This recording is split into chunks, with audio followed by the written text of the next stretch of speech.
Pros and cons of intermediate fasting. First మనం disadvantages చూద్దామండి. Intermediate fasting వల్ల disadvantages ఏంటి? డెఫినెట్గా ఉంటాయండి. ఏదైనా ఒకటి మనం ఇంటర్మీడియట్ ఫాస్టింగ్ కానివ్వండి, కీటో కానివ్వండి, ఏదైనా ఒక డైట్ గురించి మనం మాట్లాడుకుంటే డెఫినెట్గా దాని అడ్వాంటేజెస్ ఉంటాయి, అట్లాగే డిసడ్వాంటేజెస్ కూడా ఉంటాయి. దీనిలో కూడా డిసడ్వాంటేజెస్ ఉంటాయండి. మనం ఒక ఇనీషియల్ డేస్లో కొత్తగా మన బాడీకి ఒక డైట్ని అడాప్ట్ చేస్తున్నాము. ఆ అడాప్ట్ చేసుకునే టైంలో మనం ఇప్పటి వరకు నార్మల్ డైట్లో ఉన్నాము. లైక్ మార్నింగ్ 7 దగ్గర నుంచి నైట్ 8-9 వరకు కూడా ఫుడ్ తీసుకునే డైట్లో ఉన్నాము. అంటే అప్ టు 10 అవర్స్ లేదా 11 అవర్స్ 12 అవర్స్ కూడా మనం ఫుడ్ తీసుకునే డైట్లో ఉన్నాం.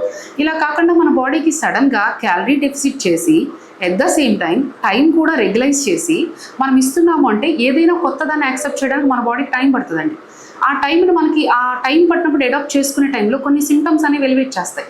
అవి ఏ టైప్ ఆఫ్ సింటమ్స్ అంటే కొంచెం ఫెటిగ్గా ఉండడం, అంటే బద్ధకంగా ఉండడం, మోరోవర్ కొంత హెడేక్స్ రావడం కంటిన్యూస్గా. ఏదైనా మనకి ఆకలి వేసింది అంటే చాలామంది అండి, ఒక 60-70% ఆఫ్ పీపుల్ హెడేక్స్ వస్తాయి.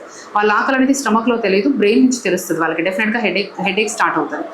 అండ్ దెన్ కొంచెం నీరసంగా అనిపించడం, జనరల్ వీక్నెస్గా అనిపించడం, అది కూడా మనకు ఒక సైకలాజికల్ ఫీలింగే. ఈ టైంకి మనం తినాలి, తినలేదు అంటే కొంచెం నీరసంగా అనిపిస్తూ ఉండడం. అండ్ దెన్ కొంచెం లాస్ ఆఫ్ మెమరీ అనేది కొంచెం తక్కువగా ఉండడం. అండ్ అట్లానే కోపం కానీ ఆందోళన కానీ ఎక్కువగా ఉండడం. ఎవరైనా కొంచెం దగ్గరకు వచ్చి పలకరించిన, ఆకలితో ఉన్నప్పుడు ఎవరి బాడీ అయినా అదే ఎలివేట్ అవుతుంది. మనం కొంచెం ఆకలితో ఉన్నప్పుడు ఎవరైనా కొంచెం విసిగించినా లేదా ఎక్కువ మాట్లాడుతున్నా కూడా మనం కొంచెం వెంటనే కోపడుతూ ఉంటాం. సో ఈ కోపం ఇవన్నీ కూడా ఎక్కువగానే ఉంటాయి. అండ్ వన్ మోర్ డిసడ్వాంటేజ్ ఏంటి అంటే న్యూట్రిషనల్ డెఫిషియన్సీ.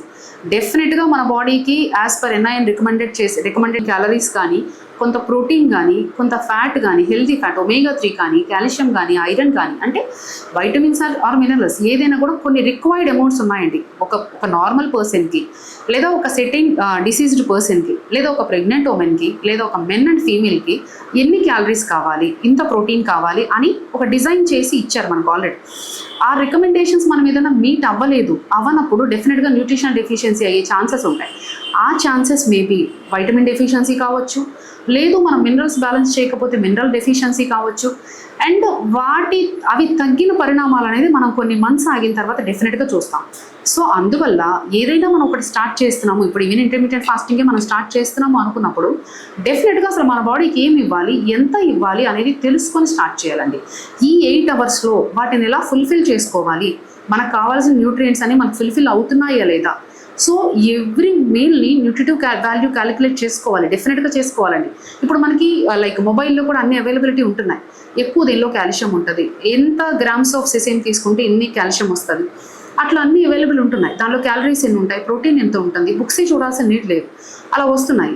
సో ఫస్ట్ ఎంత కావాలి అనేది తెలుసుకుంటే దాన్ని ఎలా తీసుకోవాలి అనేది డెఫినెట్గా మనం క్యాలిక్యులేట్ చేసుకొని అలా క్యాలిక్యులేటెడ్గా తీసుకుంటేనే మన బాడీకి ఎలాంటి సైడ్ ఎఫెక్ట్స్ అవ్వకుండా దాన్ని కొన్ని మంత్స్ పాటు మనం చేసుకొని దాని తాలూకా గుడ్ రిజల్ట్స్ అనేవి మనం తీసుకోవచ్చండి. అలా అలా ప్లాన్ చేసుకుంటే మంచిది. అట్లాగే మనకి అడ్వాంటేజెస్ ఏమున్నాయి అంటే like weight loss, abnormal weight gain మనం కంట్రోల్ చేసుకోవచ్చు. ఇర్రెగ్యులర్ షుగర్స్ లేదా హైపర్ షుగర్స్, డయాబెటీస్ మనం కంట్రోల్లో పెట్టుకోవచ్చు. హై బీపీని మనం కంట్రోల్ చేసుకోవచ్చు. థైరాయిడ్ లెవెల్స్ని మనం రెగ్యులైజ్ చేసుకోవచ్చు. హార్మోన్ ఇంబ్యాలెన్సెస్ని మనం నార్మల్ చేసుకోవచ్చు. PCOD ఆర్ PCOS కండిషన్ కూడా రివర్స్ బ్యాక్ చేసుకోవచ్చు. అండ్ మన లైఫ్ స్పాన్ అనేది కూడా ఇంక్రీజ్ చేసుకోవచ్చు. బట్ ఎలా స్టార్ట్ చేయాలనేది డెఫినెట్గా కొంత రీసెర్చ్ చేసుకొని దానిపైన మనకి ఏం కావాలి న్యూట్రియంట్స్ అనేది నోట్ డౌన్ చేసుకొని అది బ్యాలెన్స్ చేస్తున్నామా లేదా అనేది ఒక డైట్ ప్లాన్ ప్రిపేర్ చేసుకొని మాత్రమే చేసుకోవాలి. లేదు ఎనీ స్పెసిఫిక్ డయాగ్నోసిస్ ఉంది, లేదా మాకు డయాబెటీస్ ఉంది, హైపర్ టెన్షన్ ఉంది, PCOD ఉంది, దానికి కావాల్సిన రిక్వైర్మెంట్ ఏంటి అనేది మాకు తెలియదు అనుకున్నప్పుడు డెఫినెట్గా అండర్ డైటీషియన్ అడ్వైస్తోనే మీరు ఇంటర్మీడియట్ ఫాస్టింగ్ అనేది స్టార్ట్ చేసుకోవాలి.